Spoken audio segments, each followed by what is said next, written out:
Why is more not always better? There is a principle called law of diminishing returns, and it states that if you continue to increase gain, at a certain point, the incremental benefit of you gaining from it eventually decreases. A really easy example is eating pizza. The first slice is pure joy. The second slice is still good. The third slice, probably feeling fuller and less joyful.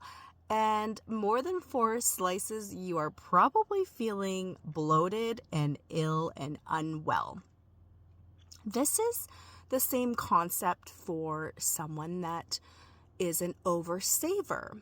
If you save for retirement, we all know that that's so critical and very smart to do that. But if you save excessively and deprive yourself of your current needs and experiences, that's a problem. When does more money not add any more value to your current and also future life?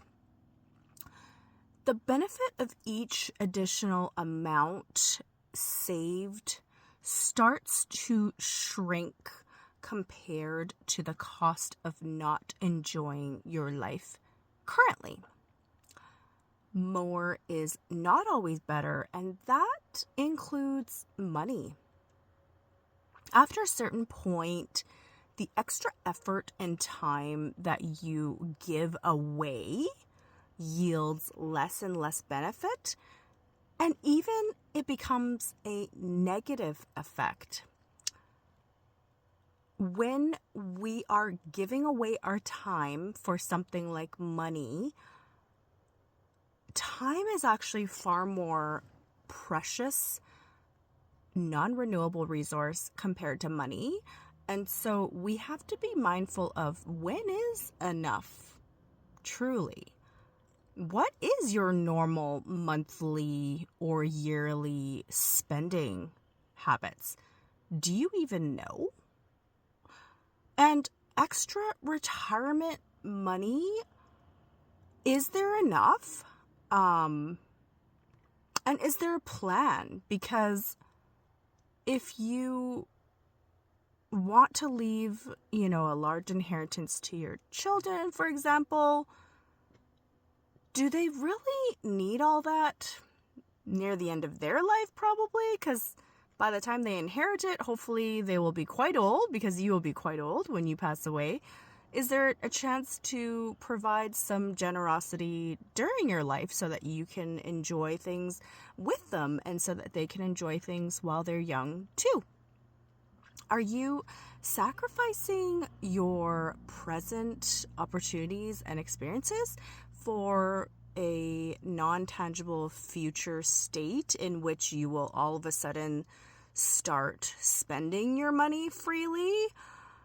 If you aren't practicing spending, I know that sounds silly, but if you're not using that muscle starts to atrophy and you're not even going to know how to do it.